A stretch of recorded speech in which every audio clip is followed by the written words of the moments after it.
Hello! Welcome back to my channel home made healthy delights. ఈరోజు నేను చూపించేది యమ్మీగా మంచి gravy but different with potato. అయితే మనం రెసిపీ చూద్దాం. నేను దీనికి కుక్కర్ వాడుతున్నాను. మనకు కావాల్సిన ఎన్ని కావాలంటే అన్ని పొటాటోస్ తీసుకొని వాటిల్ని మధ్యలోకి ఇట్లా కట్ చేసుకొని వాటిల్లోకి కొంచెం సాల్ట్ యాడ్ చేసుకొని లేదా 1 స్పూన్ సాల్ట్ యాడ్ చేసుకొని దానికి ఎంత వాటర్ అయితే కావాలో అంత వాటర్ మునిగేదాకా అవసరం లేదు.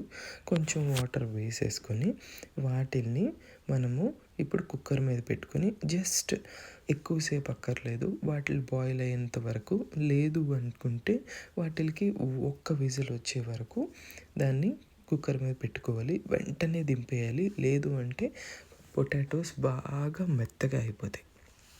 అది ఈ కూరకి మనం గ్రేవీ కర్రీ కాబట్టి ఈరోజు ఒక డిఫరెంట్ గ్రేవీ. దీనికి నేను నువ్వులు తీసుకుంటున్నాను. దానికి ఒక 2 స్పూన్లు నువ్వులు తీసుకుంటున్నాను. ఇవి నేనేమి ఫ్రై చేయట్లేదు, పచ్చి నువ్వులే తీసుకుంటున్నాను. దానికి ఒక 2 స్పూన్లు ఎండి కొబ్బరి తీసుకుంటున్నాను.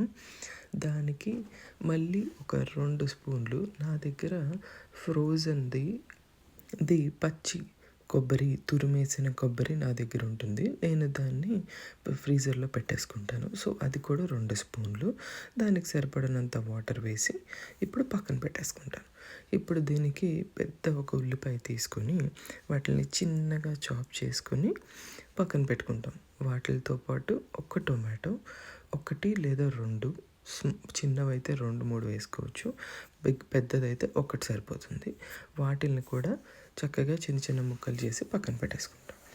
దీనికి ఇప్పుడు నేను ప్యాన్ తీసుకొని కొంచెం ఆయిల్ వేసుకొని వాటిల్లో కొంచెం జీలకర్ర వేసుకుంటాను. అంతే, ఇంకేమీ అవసరం లేదు. కొంచెం జీలకర్ర వేసుకొని అవి చిటపటలాడిన తర్వాత వాటికి ఉల్లిపాయ వేస్తాను. ఉల్లిపాయ వేసిన తర్వాత దానికి సరిపడా కరివేపాకు, దానికి సరిపడా కొంచెం పసుపు, అండ్ కొంచెం ఉప్పు, ఇవన్నీ వేసుకొని వాటిని బాగా ఫ్రై అవ్వనిస్తాను. ఎక్కువ కాదు, కొంచెం ఫ్రై అయితే చాలు. కొంచెం ఉల్లిపాయలు ట్రాన్స్పరెంట్గా అయితేనే సరిపోతుంది, చాలు. ఇప్పుడు కొంచెం అల్లం వెల్లుల్లి పేస్ట్, ఎక్కువ కాదు, ఒక టీ స్పూన్ అంత, ఫుల్ స్పూన్, టేబుల్ స్పూన్ ఒకటి కాదు, టీ స్పూన్ అంత ఫుల్ వేసుకొని దాన్ని బాగా పచ్చివాసన పోయేంత వరకు ఫ్రై చేసినాక, ఎప్పుడైనా సరే అల్లం వెల్లుల్లి పేస్ట్ వేసిన తర్వాత కొంచెం మాడుతుంది, దాన్ని ఇట్స్ ఓకే. టొమాటో వేస్తే అంతా వచ్చేస్తుంది. ఆ తర్వాత మనము మంచిగా నానబెట్టుకున్న మసాలా ఉన్నాయి కదా, వాటిని స్మూత్ పేస్ట్గా చేసుకొని దీంట్లో వేసేసుకుందాం. వాటితో పాటు కారం కూడా వేసుకొని ఇవి బాగా ఫ్రై అవనిచ్చి మంచిగా పచ్చివాసన పోయే వరకు బాగా ఫ్రై అవనిస్తే ఫాస్ట్గా అయిపోతుంది.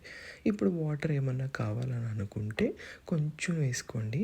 మీడియం ఫ్లేమ్ మీద కుక్ చేసుకోండి. మూత పెట్టేసి కుక్ చేసుకుంటే ఫాస్ట్గా మసాలా ఉడికిపోతుంది. అండ్ ఒక్కొక్కసారి మూత పెడితే అల్లం వెల్లుల్లి పేస్ట్ వాసన అనేది పోదు.